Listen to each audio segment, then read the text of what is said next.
আকাশবাণী আগরতলা। স্থানীয় সংবাদ পড়ছি নন্দিতা রায়। ধরতে আবার জনজাতি গ্রাম উৎকর্ষ অভিযানের অঙ্গ হিসেবে আজ থেকে রাজ্যে পক্ষকালব্যাপী ধরতে আবার জনভাগিদারি অভিযান শুরু হচ্ছে। আজ আগরতলার প্রজ্ঞা ভবনে রাজ্যভিত্তিক অভিযানের সূচনা করবেন উপজাতি কল্যাণ মন্ত্রী বিকাশ দেববর্মা। গতকাল আগরতলায় উপজাতি কল্যাণ দপ্তরের অধিকর্তা শুভাশিস দাস সাংবাদিক সম্মেলনে জানান, অভিযান চলবে আগামী 30 জুন পর্যন্ত।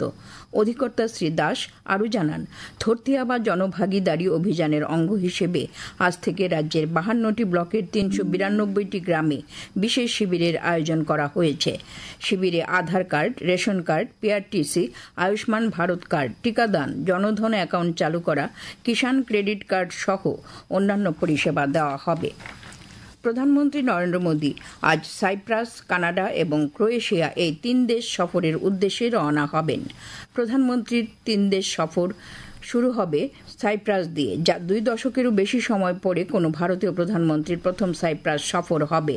সাইপ্রাস সফরের গুরুত্ব রয়েছে, কারণ সাইপ্রাস কাশ্মীর সীমান্ত পার, সন্ত্রাস এবং জাতিসংঘ নিরাপত্তা পরিষদের সংস্কারের বিষয়ে ভারতের অবস্থানের এক ধারাবাহিক সমর্থক। সাইপ্রাস থেকে প্রধানমন্ত্রী কানাডায় যাওয়ার পরিকল্পনা রয়েছে G7 সম্মেলনে অংশগ্রহণ করার জন্য। কানাডা থেকে ফেরার সময় তিনি ক্রোয়েশিয়া সফরে যাবেন। মুখ্যমন্ত্রী অধ্যাপক ডক্টর মানিক সাহা বলেছেন, নিয়মিত রক্তদান করলে শরীর সুস্থ সবল হয় এবং রোগ প্রতিরোধ ক্ষমতা বৃদ্ধি পায়। গতকাল আগরতলার প্রজ্ঞা ভবনে বিশ্ব রক্তদাতা দিবস উপলক্ষে স্বাস্থ্য দপ্তরে আয়োজিত অনুষ্ঠানে মুখ্যমন্ত্রী কথা বলেন। তিনি বলেন, রাজ্যে রক্তের পৃথকীকরণ ব্যবস্থা থাকায় 1 ইউনিট রক্ত অন্তত 3 জনের মধ্যে বিতরণ করা সম্ভব হচ্ছে। তিনি বলেন, মোট জনসংখ্যার 1% ইউনিট রক্ত ব্লাড ব্যাঙ্কগুলোতে মজুত রাখতে হয়। এর জন্য তিনি বিভিন্ন সংস্থা, সংগঠন, ব্যক্তিগত পর্যায়ে নিয়মিত রক্তদানে এগিয়ে আসার জন্য সকলের প্রতি আহ্বান জানান। কেন্দ্রীয় স্বরাষ্ট্রমন্ত্রী অমিত শাহ আজ লখনৌয়ে এক অনুষ্ঠানে উত্তরপ্রদেশ পুলিশে 60,244 জন নতুন কনস্টেবল নিয়োগে নিয়োগপত্র বিতরণ করবেন। অনুষ্ঠানে মুখ্যমন্ত্রী যোগী আদিত্যনাথও উপস্থিত থাকবেন। এই নতুন নিয়োগ রাজ্যের আইন প্রয়োগকে শক্তিশালী করার দিকে একটি গুরুত্বপূর্ণ পদক্ষেপ হিসেবে চিহ্নিত হবে। 60,244 কনস্টেবলের মধ্যে 12,048 জন মহিলা। এই প্রথমবারের মতো যে কোনো নিরাপত্তা বাহিনীতে এত সংখ্যক মহিলাকে নিয়োগপত্র দেওয়া হচ্ছে। অসামরিক বিমান পরিবহন মন্ত্রী কে রামমোহন নাইডু জানিয়েছেন, সার্বিক নিরাপত্তার স্বার্থে বোয়িং 787 সিরিজের বিমানগুলির সতর্ক নজরদারির জন্য অসামরিক বিমান পরিবহন মহানির্দেশকের কার্যালয় থেকে নির্দেশ জারি করা হয়েছে। তিনি বলেন, ভারতে 787 সিরিজের 34টি বিমান রয়েছে এবং এর মধ্যে 8টির যাচাই প্রক্রিয়া শেষ হয়েছে। অসামরিক বিমান পরিবহন মন্ত্রী আরও বলেন, আহমেদাবাদে দুর্ভাগ্যজনক বিমান দুর্ঘটনায় নিহত যাত্রীদের শনাক্তকরণে ডিএনএ পরীক্ষা আন্তর্জাতিক বিধিবদ্ধতা অনুসারে করা হচ্ছে।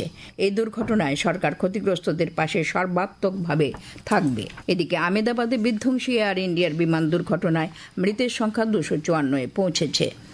ইন্ডিয়ান মেডিকেল অ্যাসোসিয়েশনের গুজরাট শাখার সভাপতি মেহুল শাহ 4 জন চিকিৎসা ছাত্র এবং এক চিকিৎসকের স্ত্রীর মৃত্যুর বিষয়টি নিশ্চিত করেছেন। বর্তমানে 31 জন আহত ব্যক্তি সিভিল হাসপাতালে চিকিৎসাধীন আছেন, যেখানে চিকিৎসকরা ক্রিটিক্যাল কেয়ার দেওয়ার জন্য দিনরাত কাজ করছেন। দুর্ঘটনার সঠিক কারণ নির্ধারণের জন্য এয়ারক্রাফট অ্যাক্সিডেন্ট ইনভেস্টিগেশন ব্যুরো এর একটি দল দুর্ঘটনাস্থল থেকে বিমানের ব্ল্যাক বক্স, যেটিকে ফ্লাইট ডেটা রেকর্ডার বলা হয়, উদ্ধার করেছে। ফরেনসিক বিশেষজ্ঞরাও বিস্তারিত পরীক্ষা শুরু করেছেন। কর্তৃপক্ষ বলেছে যে ব্যাপক ফরেনসিক ও প্রযুক্তিগত বিশ্লেষণের পর দুর্ঘটনার কারণ নিশ্চিত করা হবে। ভুটানে 15তম দক্ষিণ এশিয়ান বডি বিল্ডিং ও ফিজিক্স স্পোর্টস প্রতিযোগিতায় ভারতীয় দলের হয়ে অংশ নিয়ে ত্রিপুরার রীতা নাগ ব্রোঞ্জ পদক লাভ করে ইতিহাস সৃষ্টি করেছেন। গতকাল মহিলা ফিজিক্স চ্যাম্পিয়নশিপে 155 সেন্টিমিটার বিভাগে রীতা ব্রোঞ্জ পান।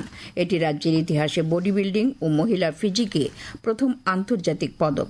ভুটান থেকে ত্রিপুরা বডি বিল্ডার্স ও ফিটনেস অ্যাসোসিয়েশনের সভাপতি তনয় দাস এ খবর জানান। ত্রিপুরা ফুটবল অ্যাসোসিয়েশন পরিচালিত ঘরোয়া দ্বিতীয় ডিভিশন লিগ ফুটবল প্রতিযোগিতায় গতকালকের খেলায় সরোজ সংঘ জয়লাভ করেছে।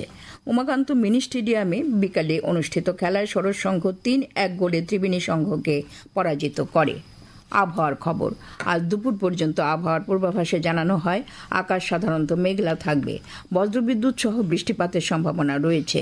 গতকাল সকাল আজ ভোর পর্যন্ত বৃষ্টিপাতের পরিমাণ ছিল 4.6 মিলিমিটার। আগরতলায় আজ ভোরে সর্বনিম্ন তাপমাত্রা ছিল 27.8 ডিগ্রি সেলসিয়াস।